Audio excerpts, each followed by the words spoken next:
ترکوں کے ہاتھ سے نکال لیا اور انہوں نے کہا کہ آپ خود اعلان کریں کہ آپ کا خلافت عثمانیہ سے کوئی تعلق نہیں۔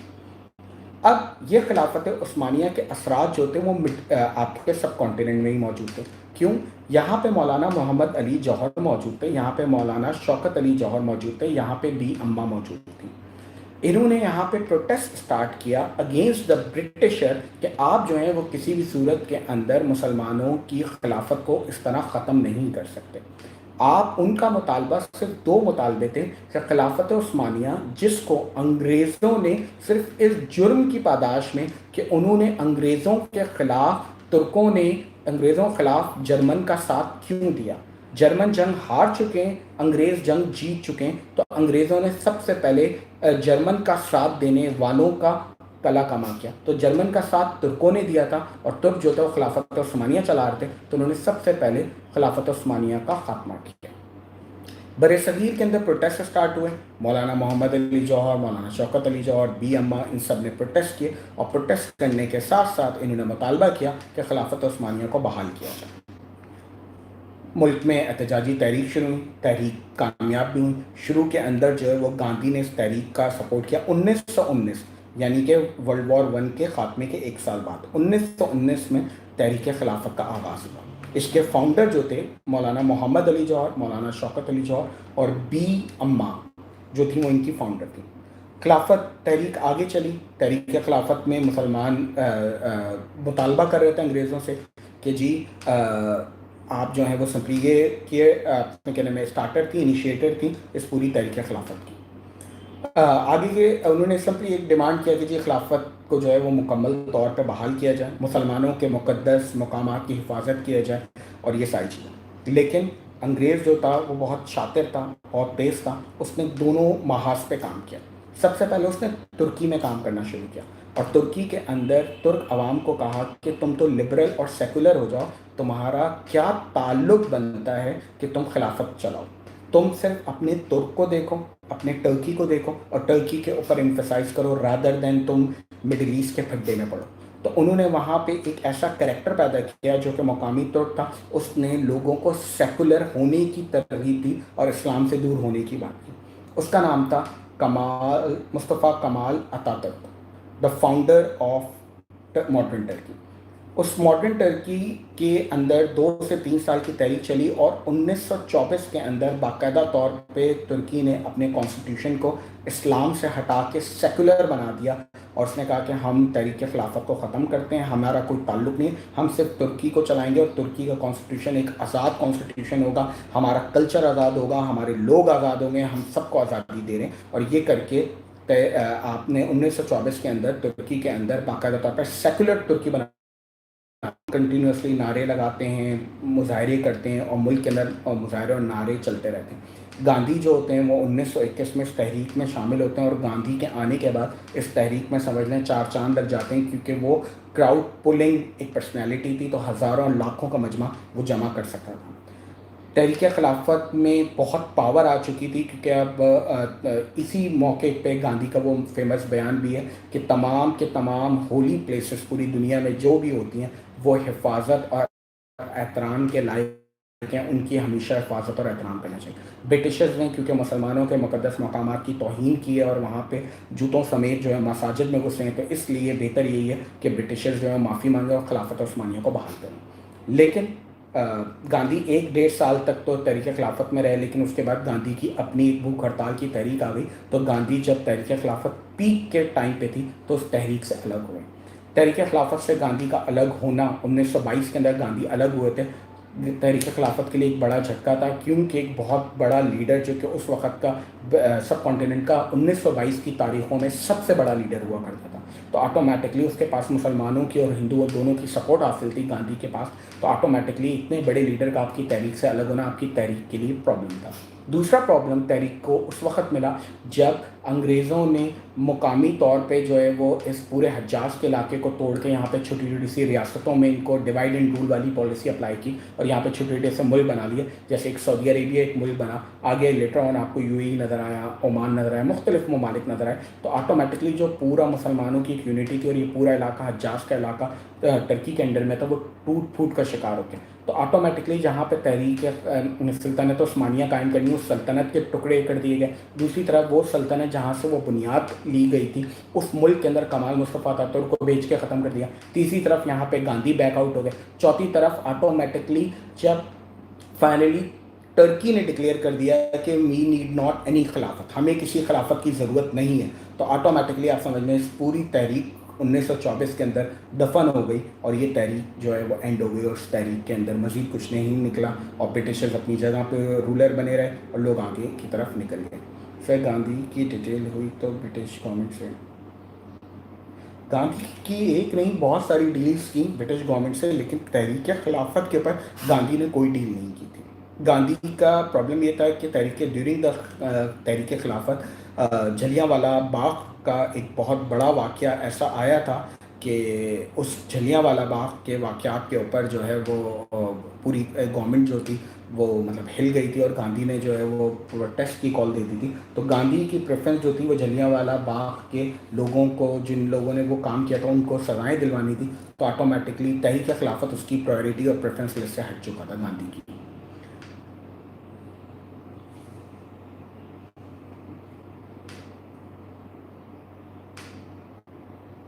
ہاں ہمارا یہ ٹاپک نہیں ہے، اس کو آپ واٹس ایپ پہ پوچھیے گا تو میں آپ کو اس کا الگ آنسر دے دوں گا.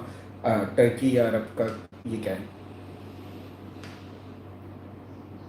انٹرسٹنگ سوال ہے جی. ریشمی رومال تحریک کا جو فوکس ہے وہ سارے کے سارے آپ کے علماء دین اور علماء حق اور بہت بڑے بڑے اولیاء اکرام اور پیران پیر جو کہ برِ صغیر میں موجود تھے. اصل جو اس کا سینٹرک پوائنٹ ہے ریشمی رومال تحریک کا، وہ آپ کے بزرگان ہیں، وہ آپ کے علماء دین ہیں، علماء حق ہیں خاص طور پہ میں کہوں گا، جنہوں نے انگریزوں کے خلاف باقاعدہ طور پہ ریوولٹ کیا اور انہوں نے انگریزوں سے مراد لینے کے بجائے جو ہے وہ پھانسی پہ چڑھنا پریفرنس کیا رادر دین اس میں. گاندھی کی اس کے اندر کنٹریبیوشن موجود ہے، لیکن ایز سچ جو اس کا مین سینٹرک ہے، جو اس پوری تحریک کا آپ ایکسٹریکٹ کرتے ہیں پوائنٹ کو، وہ آپ کے علماء حق اور علماء دین کے ساتھ کرتے ہیں. گاندھی کی پیرل برٹش کے ریوولٹ کے اگینسٹ بہت ساری تحریک موجود ہیں جو اس نے مختلف ایرا میں چلائیں، مطلب 20s کے ایرا میں بھی اس کی تحریکیں موجود ہیں. 30 سے لے کے 40 تک بھی اس کا ایک اسٹرگلنگ پیریڈ ہے. ایک ٹائم ایسا بھی تھا جب اس کی ایک بھوک ہڑتال کی تحریک اسٹارٹ ہوئی تھی، ایک نان کوپریشن موومنٹ کی تحریک اسٹارٹ ہوئی تھی. تو گاندھی نے مختلف دور کے اندر تحریکیں چلائی ہیں اس برٹشر کو، اس انگریز کو اس برِ صغیر سے نکالنے کے لیے. اچھا جی، آگے آ جائیے ٹورڈز اندر ٹاپک. ہم ایریا اسٹڈی وائز آ رہے تھے. 1857 بتایا، اس کے بعد آپ کو 1919 کی تحریک خلافت بتائی. اب آ جائیں آپ 1930 کی طرف. 1930 کیا ہے؟ 1930 کی جب آپ بات کرتے ہیں تو 1930 مسلم لیگ کا ایک سالانہ اجلاس ہو رہا ہے، انڈیا میں ہو رہا ہے. انڈیا کا ایک شہر ہے الہ آباد، اتر پردیش یو پی میں آتا ہے. یو پی پورا اسٹیٹ ہے، اس یو پی کے اندر ایک شہر الہ آباد ہے. الہ آباد کے اندر مسلم لیگ کا سالانہ اجلاس ہو رہا ہے. مسلم لیگ کیا ہے؟ تھوڑا مسلم لیگ اور اس کا بیک گراؤنڈ سمجھ لیں تاکہ آپ 1930 تک پہنچ سکیں. مسلم لیگ 1906 میں بنی، ڈھاکہ میں بنی. اینگلو محمدن ایجوکیشنل کانفرنس جو کہ سر سید احمد خان کی ایجوکیشنل موومنٹ تھی، اس کا سالانہ اجلاس ہوا، یعنی کہ ایجوکیشنل کانفرنس تھی جس کا کوئی سیاسی ایجنڈا نہیں تھا. سارے مسلمانوں کے بڑے بڑے نواب اور مسلمان کمیونٹی کے جو اشرافیہ ہوتے ہیں، جس کو آپ پولیٹیکل ایلیٹ کہتے ہیں، وہ وہاں پہ موجود تھے. انہوں نے آپس میں کہا کہ جی 1885 یاد رکھیے گا، یعنی کہ 15 سال پہلے آپ کی 22 سال پہلے کانگریس بنی ہے اور 22 سال بعد مسلم لیگ بنی ہے. 1885 میں کانگریس بن چکی ہے، کانگریس کام کر رہی ہے، سب کچھ چل رہا ہے. تو 1906 میں مسلم لیگ کے اجلاس میں کہا گیا کہ کانگریس میں ہمیں فیلنگ آتی ہے کہ یہ ہندو کیونکہ ڈومیننٹ ہے تو ہندوؤں کے رائٹس اور ہندوؤں کے انٹرسٹ کو پروٹیکٹ کر رہی ہے، بٹ ہمارے انٹرسٹ کو یعنی کہ مسلم کمیونٹی کے انٹرسٹ کو کوئی پروٹیکٹ نہیں کر رہا. So what we need a separate political party. ہمیں ایک بالکل الگ سیاسی جماعت بنانے کی ضرورت ہے جس کا کانگریس سے کوئی تعلق نہ ہو. اچھا جی، اس سیاسی جماعت مسلم لیگ کے ایجنڈے میں ہوگا کیا؟ ہمیں کیا کیا چاہیے؟ جی ہم سیپریٹ الیکٹوریٹ چاہتے ہیں، یعنی کہ جداگانہ انتخاب کا حق چاہتے ہیں. ہم مسلمانوں کا سیاسی تشخص چاہتے ہیں. ہم چاہتے ہیں کہ برٹشرز جب مسلم کمیونٹی کے بارے میں بات کریں تو برٹشرز مسلم لیگ سے بات کریں, یعنی کہ ہم سے بات کریں رادر دین کانگریس سے. کانگریس کا مسلم لیگ سے کوئی تعلق نہیں ہے, مسلمانوں سے کوئی تعلق نہیں ہے. تو اس لیے ہمارے کمیونٹی کی ٹاکس کے لیے صرف مسلم لیگ آگے آئے گی, نہ کہ کانگریس. یہ مسلم لیگ کا ایجنڈا ہے. میں اس سے تھوڑا سا اختلاف اس لیے رکھتا ہوں کہ کانگریس کے اندر بہت بڑی تعداد میں مسلمانوں کے بڑے بڑے لیڈر, بڑے بڑے علماء, بڑے بڑے مدارس کے اشرافیہ جو تھے, مفتی اکرام جو تھے, وہ کانگریس کے سپورٹر تھے, مسلم لیگ کے سپورٹر نہیں تھے. تو آٹومیٹکلی یہ کہنا کہ صرف مسلم لیگ مسلمانوں کی نمائندہ جماعت ہے یا کانگریس صرف ہندوؤں کی نمائندہ جماعت ہے, نہیں. کانگریس ہندو مسلمان دونوں کی جماعت تھی. کانگریس مسلم لیگ ان خدشات کی بنیاد پہ بنی تھی کہ ہمارا انگریزوں سے تعلق نہیں ہے, تو we need a platform کہ ہم انگریزوں سے ڈائلاگ کر سکیں, پولیٹیکل ڈائلاگ کر سکیں. اس لیے مسلم لیگ بنی تھی. مسلم لیگ کے پہلے صدر سر آغا خان تھے, یعنی کہ ہماری آغا خانی کمیونٹی جتنی بھی موجود ہے پوری دنیا میں, تو ان کی جو اس وقت کے پیر تھے پرنس کریم آغا خان کے دادا کی میں بات کر رہا ہوں, وہ آغا خان جو تھے یہ موجود تھے مسلم لیگ کے پہلے صدر کے طور پہ. اسی طرح مسلم لیگ کے اندر جو اس وقت کے بڑے نواب تھے, ڈفرینٹ ریاستوں کے نواب موجود تھے, وہ سارے کے سارے مسلم لیگ میں. مسلم لیگ بر صغیر کی عام لوگوں کی جماعت نہیں تھی 1906 میں, یہ پولیٹیکل ایلیٹ کی جماعت تھی, یعنی کہ وہ لوگ جو آلریڈی پولیٹیکل ایلیٹ میں تھے وہ موجود تھے. کوئکلی آگے کی طرف چلتے ہیں. اب اس بات کو ملاتے ہیں 1930 تک. 1906 میں مسلم لیگ بنی, کام کرنا شروع کیا, لوگوں کو ان کرنا شروع کیا. 1913 میں قائد اعظم بھی مسلم لیگ میں آ گئے, کانگریس چھوڑ کے آئے تھے قائد اعظم. پھر اس کے بعد مسلم لیگ آگے کام کرتی رہی. آخرکار یہ 1906 سے 1930 آ گیا. جب 1930 آیا تو اس وقت میں مسلم لیگ کا صدر تھے علامہ اقبال, ڈاکٹر محمد علامہ اقبال. ڈاکٹر محمد علامہ اقبال کی جو شخصیت ہے نا, وہ ایک سیلف بہت بڑی شخصیت ہے. ڈاکٹر علامہ اقبال جو تھے وہ 1930 میں مسلم لیگ کے سالانہ اجلاس کی صدارت کر رہے تھے, ایز اے پریزیڈنٹ کے طور پہ بیٹھے تھے. پریزیڈنشل ان کا ایڈریس تھا, صدارتی خطبہ بھی تھا ان کا.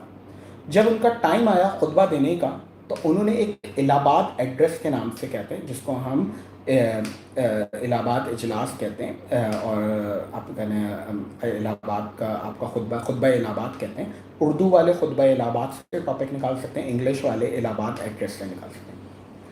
1930 ہے, الہ آباد کا مقام ہے, مسلم لیگ کا سالانہ اجلاس چل رہا ہے. علامہ اقبال اس اجلاس کی صدارت کر رہے ہیں. صدارتی خطبے کا ٹائم شروع ہوتا ہے. صدارتی خطبے میں آ کے علامہ اقبال ایک جملہ کہتے ہیں کہ میں ایک نئے ملک کو بنتے ہوئے دیکھ رہا ہوں 1930 میں. ہم ان کو مصور پاکستان اسی لیے کہتے ہیں, ہم ان کو مفکر پاکستان اسی لیے کہتے ہیں کہ پاکستان بننے کی فکر دینے والا علامہ اقبال تھا, پاکستان کا تصور دینے والا علامہ اقبال تھا. علامہ اقبال نے آنے کے ساتھ ہی سب سے پہلے جب اسٹارٹ اپ لیا تو صدارتی خطبے میں انہوں نے شروع کی گفتگو, اور شروع کرتے ہی انہوں نے کہا کہ میں مستقبل قریب میں وہ تمام علاقے جو مغرب اور مشرق اور مغرب اس لیے کہا کیونکہ ایک طرف آپ کے پاس بنگلہ دیش والا ایریا تھا اور ایک طرف آپ کے پاس پاکستان والا ایریا تھا. مغرب میں پاکستان تھا, مشرق میں بنگلہ دیش والا ایریا تھا, کولکتہ اور یہ سارا بنگلہ دیش موجودہ بنگلہ دیش. انہوں نے کہا کہ یہ سارے مسلم میجورٹی ایریا, وہ تمام علاقے جہاں پہ مسلمانوں کی اکثریت ہے, مجھے مستقبل قریب میں یہ ایک نئی ریاست بنتے ہوئے نظر آ رہے ہیں. آپ کو بڑی میں انٹرسٹنگ بات بتاؤں, پوری تحریک میں بھلے وہ گاندھی صاحب چلا رہے ہیں, بھلے وہ جناح صاحب چلا رہے ہیں, ابھی تک ملک میں ایک الگ ملک بنانے کی بات کسی نے نہیں کی.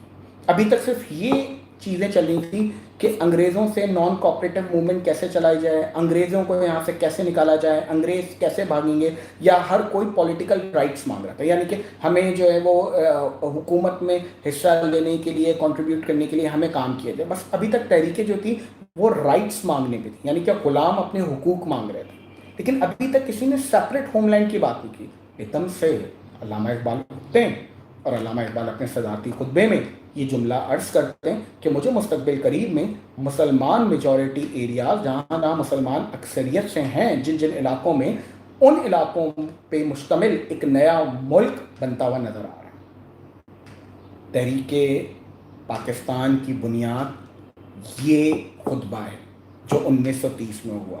1930 سے 1947 لگا لیں, صرف 17 سال میں جو علامہ اقبال نے بات کہی تھی وہ عملی جامہ پہنا اور اس خواب کی تکمیل ہوئی, اور 14 اگست 1947 کو آپ کا ملک آزاد ہو گیا.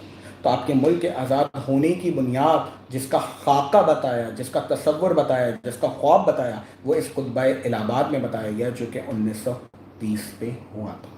اس کو ہم الہ آباد ایڈریس اور خطبہ الہ آباد کہتے ہیں.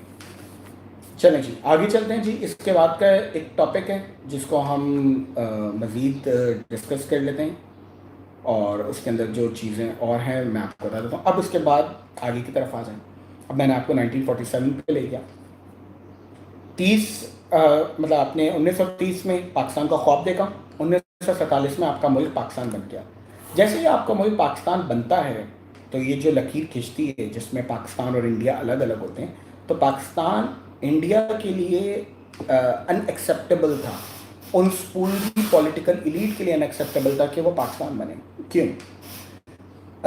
جو آج آپ موجودہ دور میں ہندوتوا کا ایک کنسیپٹ انڈرسٹینڈ کرتے ہیں, جو ایکسٹریمسٹ ہندوؤں کا کنسیپٹ کرتے ہیں, وہ پورے کے پورے کنسالیڈیٹڈ بھارت کو لے کے آتے ہیں مہابھارت سے. وہ کہتے ہیں کہ ہماری کتابوں میں ہند سے لے کے سندھ تک کا تمام علاقہ ہمارے پاس موجود ہے, ان کی کتابوں کے اندر. تو آٹومیٹکلی وہ کسی بھی صورت پہ اس ڈویژن آف پاکستان کو دل سے قبول نہیں کر سکے.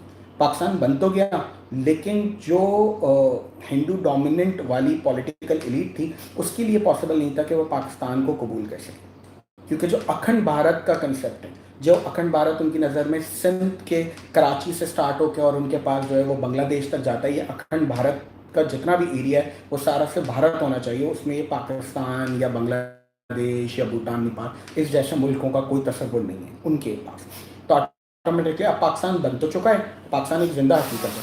تو اب ایک ٹاپک یہاں پہ بنتا ہے کہ پاکستان بننے کے بعد ابتدائی مشکلات کیا ہوئی. What was the problem that Pakistan faced after its independence? Pakistan بن تو گیا, لیکن اب ہم پاکستان کے لیے پرابلم کیسے کریٹ کریں؟ اس سوال کا جواب آپ کو لکھنا ہے, ہیڈنگ وائز لکھنا ہے. آپ کو چیدہ 7 سے 8 مسائل بیان کرنے, 3 4 5 لائنوں میں, مور دین انف ہے. اگر آپ نے 7 سے 8 مسائل بیان کر دیے آپ کا یہ سوال مکمل ہو جائے گا, آپ کا ایگزام کا کوشچن نکل جائے گا.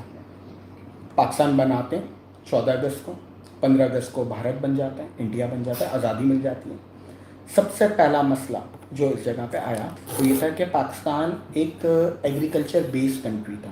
پاکستان کے اندر جتنے بھی دریا تھے جو بہہ رہے تھے ان کے جو ہیڈ ورکس تھے, جو کہ دریاؤں میں جس وقت کھیتوں میں پانی کی ضرورت ہو تو دریا کا پانی چھوڑا جاتا ہے, اور باقی جب ضرورت نہیں تھی تو دریا کا پانی روک لیا جاتا ہے.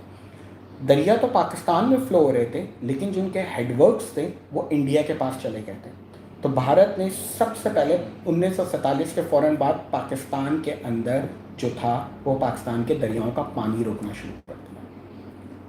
جب پاکستان کو پانی کی ضرورت ہوتی تو وہ پانی میسر نہیں ہوتا, اور جس وقت اس کی فصلیں تیار ہوئی تھیں اس کو پانی کی ضرورت نہیں ہوتی, اس وقت وہاں پہ ایکسٹرا پانی چھوڑ دیا جاتا. یعنی کہ ایک پرابلم کریٹ کرنے کا تصور تھا, کنٹینیوسلی پاکستان کے لیے پرابلم کریٹ کرنا تھا. کیوں؟ کیونکہ ایک نیو ملک ہے, یہ کسی بھی صورت میں اسٹیبل نہ ہو سکے, اور اس کے لوگ ہی اس کے قائد اعظم کے اور اس کے لوگ ہی اپنے ملک کے دشمن بن جائے اور واپس انڈیا کے ساتھ شامل ہو جائیں. یہ ایک پہلا مارکا تھا, یعنی کہ نہری پانی پاکستان کا روکا گیا. پاکستان کا ریور میں جتنا پانی تھا وہ روکا جا رہا تھا ان ہیڈ ورکس کے ذریعے. یہ ایک مسئلہ تھا. دوسرا مسئلہ کیا تھا, جب یہ پارٹیشن ہوا تو یہ پارٹیشن صرف لوگوں کا نہیں تھا, اس پارٹیشن میں جو ڈویژن تھی وہ تمام چیزوں کی ڈویژن تھی. اس میں اسلحہ اور گولہ اور بارود بھی ڈیوائڈ ہونا تھا.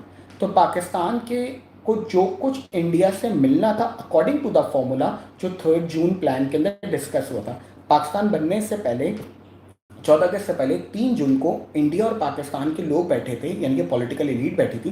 اس نے ڈیسائیڈ کیا تھا کہ کس طریقے سے ہمارے پیسے, ہمارا مطلب خزانہ جسے آپ کہتے ہیں, ہمارا اسلحہ گولہ بارود, ہماری فضائیہ, ہماری آرمی اور ہماری نیوی ڈیوائڈ ہوگی دونوں ملکوں کے اندر. تو جس ملک میں جتنی پاپولیشن تھی اس کو اتنا پرسنٹیج ملنا تھا. انفارچونیٹلی انڈیا نے پاکستان کو ملنے والے پیسے کے اوپر قبضہ کر لیا, جو پیسہ پاکستان کے لیے بہت اہمیت تھا.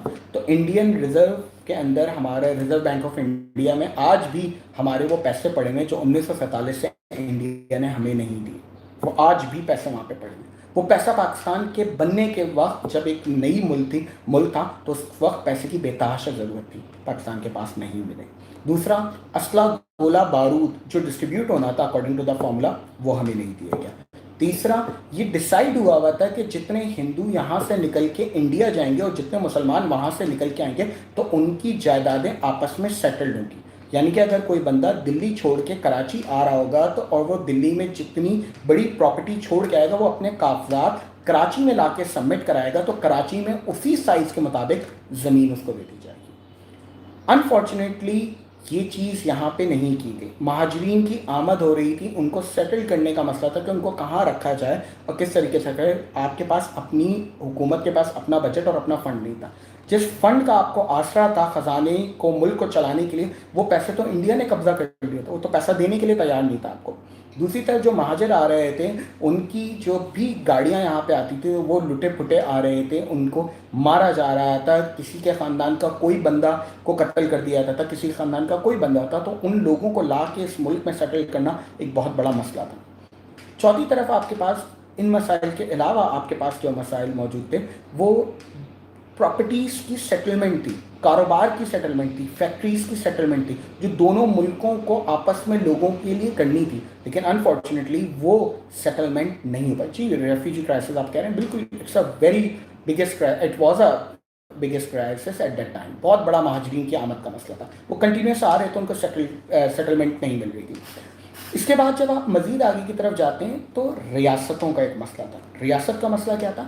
پاکستان اور انڈیا کے بننے کے بعد اس وقت جو چھوٹی چھوٹی سی ریاستیں تھیں ان کو یہ موقع دیا گیا تھا کہ وہ اپنے آپ کو جس ملک کے ساتھ چاہیں وہ شامل ہو جائیں. کشمیر کے اندر جو ایک مسئلہ آیا وہ یہ تھا کہ کشمیر کے اندر میجورٹی تو مسلمانوں کی تھی، لیکن اس کا جو ایڈمن کا اس ٹائم کے اوپر جو اس کا راجا تھا، مہاراجا جو تھا وہ ہندو تھا. تو آٹومیٹکلی اس نے اپنا ووٹ انڈیا کی طرف کر دیا اور پاکستان کی طرف نہیں کر دیا، جبکہ کشمیری جو تھے وہ پاکستان کے ساتھ اپنا الحاق چاہتے تھے.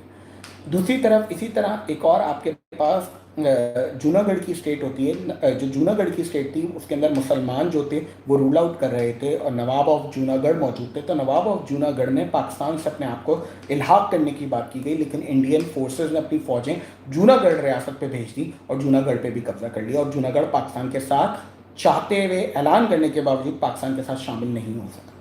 اس طرح ریاستوں پہ قبضہ تھا.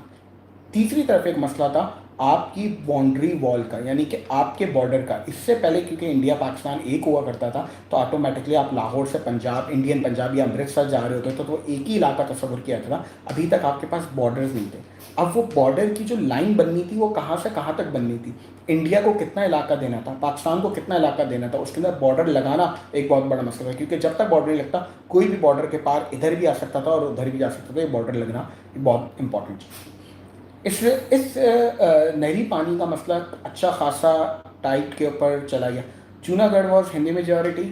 Daniyal, yes you are right, Junagadh was an Hindu majority but نواب تو مسلمان تھا نا. سیم فارمولا اپلائی، اگر آپ جوناگڑھ ہمیں دیتے ہو تو same formula apply with Kashmir. Majority تو مسلمان تھی، آپ نے دونوں سائڈ اپنے پاس رکھے ہوئے تھے. یعنی کہ کشمیر کی میجورٹی پاکستان کے ساتھ آنا چاہتی تھی، صرف آپ نے مہاراجا کی بنیاد کے اوپر کشمیر ہتھیا لیا. جوناگڑھ ہندو میجورٹی تھی لیکن اس کے راجا، اس کے نواب نے تو پاکستان کا نام دیا تھا. تو پھر آپ اگر وہ کشمیر والے فارمولے پہ چل رہے ہیں تو پھر جوناگڑھ ہمیں دے. لیکن آپ نے ایسا کچھ نہیں کیا، آپ نے جوناگڑھ بھی لے لیا، آپ نے کشمیر بھی لے لیا. تو یہ غلط تھی، یہ زیادتی تھی. پاکستان انڈیا کے درمیان میں جو پہلی جنگ ہوئی تھی وہ پاکستان بننے کے ایک سال بعد ہی تھی، 1948 کی جنگ. یہ 1948 کی جنگ کشمیر کے موضوع کے اوپر ہوئی تھی اور یہ کشمیر کے اوپر اچھی خاصی اس جنگ کا فائدہ یہ ہوتا کہ ہم نے آزاد کشمیر کا علاقہ آزاد کرا لیا تھا. اقوام متحدہ کو کودنا پڑا تھا. اقوام متحدہ پاکستان بننے کے جلد 2 سال پہلے پیدا ہوئی ہے. اقوام متحدہ بنی ہے 1945 میں، پاکستان بنا ہے 1947 میں. اقوام متحدہ کے بننے کے ساتھ ہی کشمیر جو تھا وہ اقوام متحدہ نے ریکویسٹ کی تھی انڈیا اور پاکستان سے کہ آپ ایک یہ لائن آف کنٹرول بنا لیں، LOC بنا لیں 1948 میں، اور آپ رک جائیں.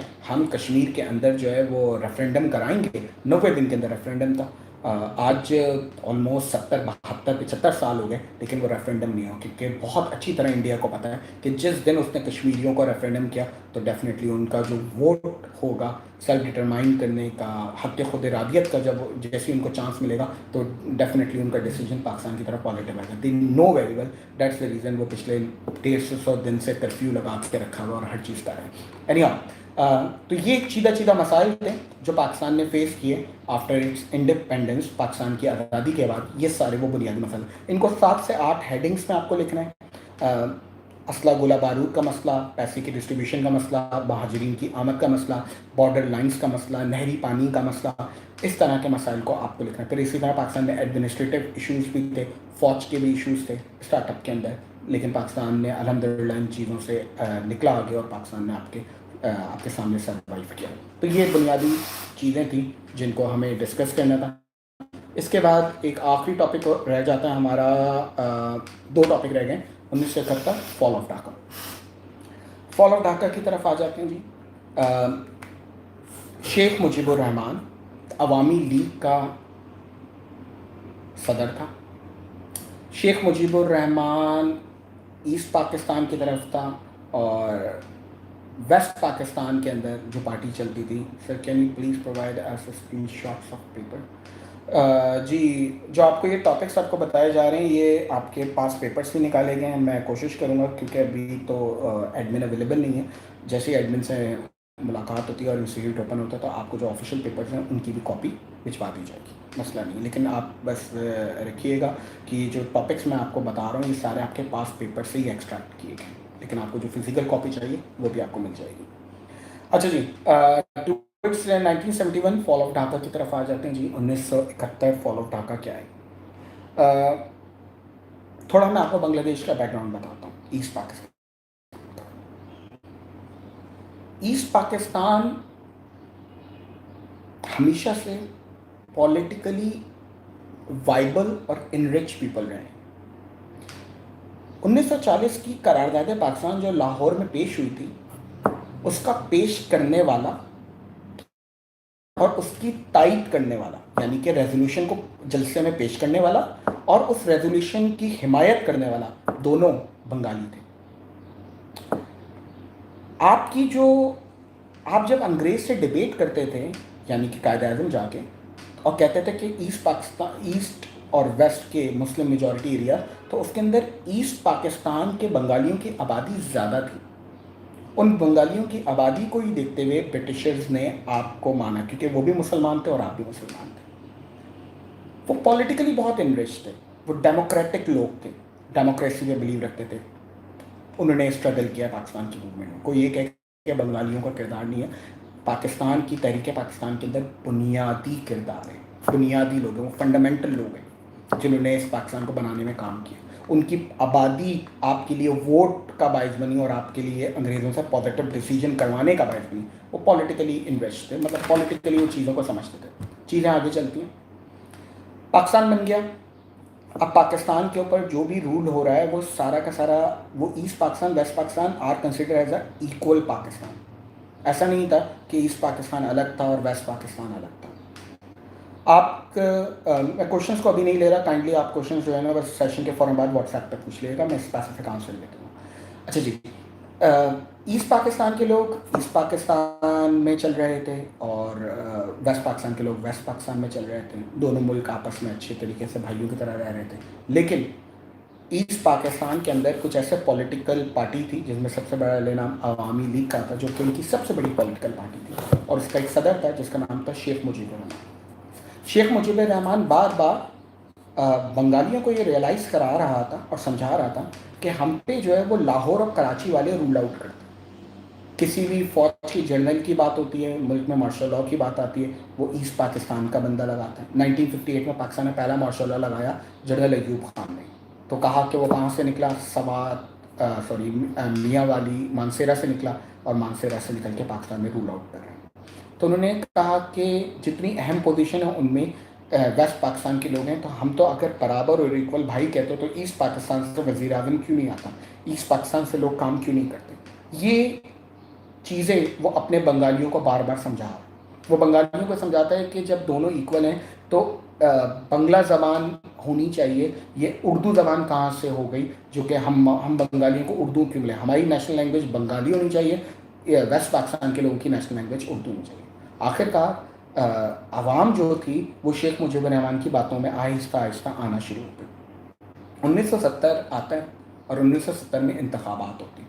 پاکستان بننے کے 47 سے لے کے 70 تک پہلی دفعہ انتخابات ہوتی ہیں. اس سے پہلے ایک دفعہ ریفرینڈم کرایا جاتا ہے, لیکن وہ صدارتی ریفرینڈم ہوتا ہے, عام جنرل پبلک کے انتخابات نہیں تھے. پبلک کے عام افراد کے لیے جو باقاعدہ اسمبلیوں کے لیے انتخابات ہوئے پاکستان بننے کے 23 سال بعد ہوتے ہیں. یہ بھی پاکستان کے لیے ایک بہت بڑا صدمہ ہے, بہت بڑا صدمہ ہے. وہ ملک جو کہ تحریکوں سے بنا, جد و جہد سے بنا, اس ملک میں عوام نے 23 سال بعد جا کے, بننے کے 23 سال بعد جا کے ووٹ ڈالا ہے. بہت بڑا صدمہ ہے. 1970 ملک میں پہلی دفعہ انتخابات ہوتے ہیں. ملک کے اندر ایک جنرل کی حکومت ہوتی ہے جن کا نام یحییٰ خان ہوتا ہے, وہ حکومت کر رہے ہوتے ہیں. ایسٹ ویسٹ پاکستان سے ایک پارٹی جو کہ الیکشن میں جیت کے آگے کی طرف آتی ہے, اس کا نام پاکستان پیپلز پارٹی ہوتا ہے, اور ذوالفقار علی بھٹو ویسٹ پاکستان سے جیت جاتے ہیں. ایسٹ پاکستان کی طرف چلتے ہیں. ایسٹ پاکستان کے اندر ویسٹ پاکستان کی کوئی پولیٹیکل پارٹی ایک سنگل سیٹ نہیں جیت پاتی. یعنی کہ بنگلہ دیش کی عوام جو ہوتی ہے, ایسٹ پاکستان کی عوام نے, مشرقی پاکستان کی عوام نے ریجیکٹ کر دیتی ہیں ویسٹ پاکستان کے لوگوں کو. یہ وہی شیخ مجیب الرحمان کی 5-10 سال کی جدوجہد تھی جو کنٹینیوسلی بنگالیوں کو ریئلائز کرا رہی تھی کہ ویسٹ پاکستان کے لوگ حکمران ہیں, تم انگریزوں سے تو آزاد ہو گئے لیکن یہ ویسٹ پاکستان کے لوگ تم پہ رول آؤٹ کریں. آخرکار بنگالی ہونے کا جو نعرہ لگایا وہ ایجنڈا کامیاب ہوا, اور 1970 کے الیکشن میں 164 سیٹوں میں سے 164 سیٹوں میں سے 162 سیٹیں شیخ مجیب الرحمان کی پارٹی جیتی. 164 میں سے 162 سیٹس ون کرتی ہے شیخ مجیب الرحمان کی پارٹی. ایسٹ پاکستان کے اندر ذوالفقار علی بھٹو الیکشن ضرور جیتتے ہیں, لیکن Zulfiqar Ali Bhutto Pakistan Peoples Party West Pakistan کی سب سے بڑی پولیٹیکل پارٹی بن کے آتی ہے, لیکن اتنی بڑی پولیٹیکل پارٹی نہیں بنتی جتنی بڑی شیخ مجیب الرحمان کی بنتی. اب آگے پولیٹیکل ڈائلاگ شروع ہوتے ہیں. اب یہ پولیٹیکل ڈائلاگ اس طریقے سے شروع ہوتے ہیں,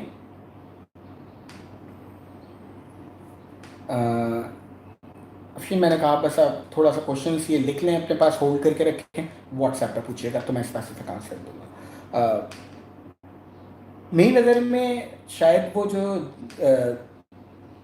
آگ لگی ہوئی تھی, اگر یہ مطالبہ مان لیا جاتا بنگالی لینگویج کا تو شاید اس کے اندر کافی سکون ہوتا اور کافی بہتری آتی. لیکن یہ کہنا کہ نہیں بنتا بیٹا, وہ ایک نہیں بہت سا تھا, وہ ایک انٹرنیشنل سازش تھی جس کے اندر مقامی آپ کے جو بھائی تھے بنگالی بھائی انہوں نے ساتھ دیا, لیکن وہ ایک انٹرنیشنل سازش کا شکار ہوئے تھے, اور سازش کا کرتا دھرتا اندرا گاندھی تھی. کلیئر, اندرا گاندھی انڈیا کے اوپر پرائم منسٹر بن کے رول آؤٹ کر رہی تھی. اندرا گاندھی نے ایکسیپٹ کیا, مانا کہ ہم نے بھی بغیر جنگ کیے ہوئے پاکستان کا آدھا بازو ایسٹ پاکستان سے چھین لیا, کیونکہ 1965 کی جنگ پاکستان نے جیتی تھی. 1967 کے بعد سے ہی اندرا گاندھی پلان کری تھی کس طرح 1965 کی جنگ کا بدلہ لیا تھا. تو اسی چیز کا مسلسل ایسے واقعات تھے جس نے بنگالیوں کو ہم سے دور کیا.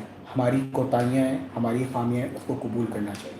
ہم نے غلطیاں کی, لیکن شاید اس غلطیوں کے اندر دو بھائیوں کی آپس کی لڑائی کے اندر جو تیسرا فریق تھا اس نے زیادہ فائدہ اٹھایا ان بھائیوں کے درمیان میں اس ڈفرینسز کو اور اس لڑائی کو مزید بڑھاوا دینے میں اور تباہ کاریاں مچانے میں. واپس آ جائیں جی, ڈھاکہ کی طرف چلتے ہیں. ایسٹ پاکستان میں اب کیا ہوا, اب ڈیفینیٹلی جب جو وننگ حکومتیں ہوتی ہیں ان کو بلایا جاتا ہے, اور ان کو بلا کے گورنر کا کام ہوتا ہے, صدر کا کام ہوتا ہے کہ ان کو بلا کے کہا جائے کہ جی اب آپ لوگ بتائیے کہ اسمبلیوں کا اجلاس کب بلانا ہے اور آپ لوگ حلف کب لیں گے. Zulfiqar Ali Bhutto at the start mandate کو ماننے کے لیے انکار کر رہے تھے, اور وہ یہ وہ بضد تھے کہ جو بھی حکومت بنے گی وہ ویسٹ پاکستان سے بنے گی. لیکن ادادی قوت میں اگر دیکھا جائے, اگر سیٹس کی بیس پہ دیکھا جائے تو شیخ مجیب الرحمان کا رائٹ تھا ملک پہ پرائم منسٹر بننے کا, لیکن آپ ایکسیپٹ نہیں کر پا رہے تھے ویسٹ پاکستان کے لوگ کہ ایک بنگالی ہم پہ کیسے رول آؤٹ کرے گا. پولیٹیکل جو حکومت بننے کے لیے جو جوڑ توڑ کا سلسلہ ہوتا ہے، وہ پولیٹیکل ڈائلاگ کا جو ماحول ہوتا ہے، اس پولیٹیکل ڈائلاگ کے ماحول میں شیخ مجیب الرحمان کو جو ہے وہ ایکسیپٹنس نہیں مل رہی تھی، اور ساری جگہ پہ بات چیت ذوالفقار علی بھٹو، تو مطلب سمجھ لیں ایک ڈیڈ لاک آیا ہوا تھا ذوالفقار علی بھٹو اور بٹوین شیخ مجیب الرحمان. پھر کچھ چیزیں مطلب مختلف آپشن ڈسکس ہو رہے تھے کہ وزارتوں پہ بات کر لیتے ہیں، یہ کر لیتے ہیں، وہ کر لیتے ہیں، مختلف کام کر رہے تھے.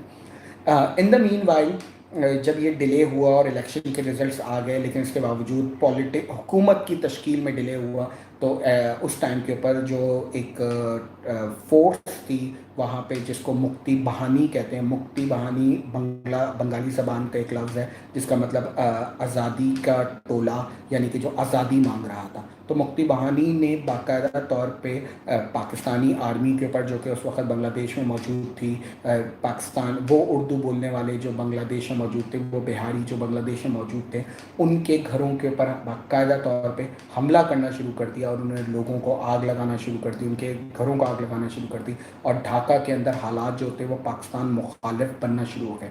وہ ڈھاکہ کے لوگ جو تھے وہ اسلام آباد کو قبول نہیں کر رہے تھے، اور ایک بہت زیادہ حالات جو تھے وہ سول، جس کو آپ فسادات کہتے ہیں، وہ سول فسادات کی طرف چلے، سول رائٹس کی طرف چلے گئے تھے، رائٹس ہو رہے تھے اور فسادات پھیل چکے تھے.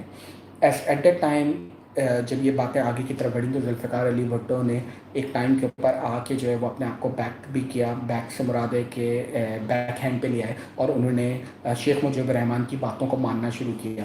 لیکن شاید اس وقت تک شیخ مجیب الرحمان کی جو باتیں مان رہے تھے وہ کافی دیر تھے. شیخ مجیب الرحمان آخر میں ایک 6 پوائنٹ ایجنڈا لے کے آیا تھا، جس کے اندر اس نے خارجہ کو انڈیپینڈنٹ کرنے کی بات کی. خارجہ سے مراد کیا ہے کہ ایسٹ پاکستان کے لوگ کس ملک سے کیا تعلق رکھیں، کیا نہ رکھیں، وہ ایک آزاد معاملہ ہو جائے گا. کرنسی دونوں ملکوں کی الگ الگ ہوگی، اور اسی کے اندر جو ہے وہ سوورینٹی کی بات تھی، پرائم منسٹر کی بات تھی، مختلف. تو اس کے 6 نکاتی ایجنڈا تھے. ذوالفقار علی بھٹو نے اپنی کئی دفعہ کی تقاریر میں بعد میں یہ ایکسیپٹ بھی کیا کہ اگر ہم 6 نکاتی ایجنڈا مان لیتے شیخ مجیب الرحمان کا، تو شاید ہم وقت سے پہلے ہی پاکستان سے بنگلہ دیش کو الگ کر دیتے اور پاکستان ختم ہو جاتا اگر ہم 6 نکاتی ایجنڈا مان لیتے، کیونکہ اس کے اندر پاکستان کی جو فیڈریشن ہے اس کے اگینسٹ بات ہے. فیڈریشن سے مراد کے یہ جو 4-5 صوبے اس وقت کے، اور اس طرح سے ایسٹ پاکستان کے صوبے، ان سب کو ملا کے جوڑ کے ایک فیڈریشن بنائی جاتی ہے، وہ فیڈریشن کے خلاف تھا 6 پوائنٹ ایجنڈا. نہیں مانا. جب یہ اس طرح کے عام پبلک میں فسادات شروع ہوئے اور شیخ مجیب الرحمان کی مکتی بہانی کا جو ٹولہ تھا اس نے لوگوں پہ اٹیک شروع کیا، تو آرمی نے ایکشن لینا شروع کیا. جب آرمی نے ایکشن لینا شروع کیا تو یہ مکتی بہانی صرف نارمل مکتی بہانی نہیں تھی، اس کے اندر انڈیا سے آئے ہوئے بہت سارے لوگ اس کے اندر انوالو تھے، اور وہ یہاں پہ آرمی کے لوگ انوالو تھے. انہوں نے باقاعدہ طور پہ مسئلے شروع کر دیے. پاکستانی آرمی نے جب ڈھاکہ کے اندر امن قائم کرنے کی کوشش کی تو مکتی بہانی کو جو ہے مکمل سپورٹ اندرا گاندھی اور انڈیا نے دی. دوسری طرف انڈیا نے پاکستان کو انگیج کیا. کس کے اوپر انڈیا نے پاکستان کو انگیج کیا؟ پاکستانی بارڈرز کے اوپر. یعنی کہ اس نے ایک طرف بنگلہ دیش میں وہاں پہ آپ کے لیے پرابلم کریٹ کی، تو دوسری طرف آپ کے جو یہ ویسٹرن بارڈرز تھے اس کے اندر پرابلم شروع کی، اور لاہور کی طرف اور ڈفرینٹ جگہوں کے اوپر جو ہے وہ ایسکلیٹ کیا، اور تیسری طرف آپ کی نیوی کی طرف سے ایسکلیٹ کیا. تو یعنی کہ اس نے پاکستان کو پاکستان میں انگیج کیا، اور وہاں پہ انڈیا میں مکتی بہانی کے تھرو انگیج ہوئی، اور اس طرح سے چیزیں آگے چلی. آخرکار یونائٹڈ نیشن کا ایک اجلاس 9 دسمبر کو شروع ہوا 1971 کے اندر. 1971 کے اس اجلاس میں ذوالفقار علی بھٹو پاکستان کی طرف سے گئے، اور انہوں نے کہا کہ جی ہم سیز فائر چاہتے ہیں انڈیا کے ساتھ، ہم چاہتے ہیں کہ انڈیا کے ساتھ سیز فائر ہو جائے، اور ہم جو ہے وہ بات سننے کے لیے اور ڈائلاگ کرنے کے لیے تیار ہیں. لیکن ایٹ دیٹ ٹائم معاملات بہت دور تک چلے گئے تھے، اور شاید پوری دنیا کے جو بڑے کرتا دھرتا ملک ہوتے ہیں ان کی سپورٹ بھی انڈیا کے ساتھ تھی، اور ان کی سپورٹ بھی جو کہ وہ بنگلہ دیش پاکستان کو توڑنے کے حق میں تھے. وہ سارے وہ چاہتے تھے کہ ویسٹ پاکستان صرف ایک پاکستان بن کے رہے اور ایسٹ پاکستان بنگلہ دیش بن جائے. آخرکار 16 دسمبر 1971 ایک ایسا دن ہوتا ہے جس کو آپ فال آف ڈھاکہ کے نام سے یاد کرتے ہیں، جس کو آپ سقوط ڈھاکہ کے نام سے یاد کرتے ہیں، جس دن ڈھاکہ جو تھا وہ مکمل طور پہ پاکستان سے آزاد ہو گیا تھا، اور وہاں پہ ایک سیز فائر کا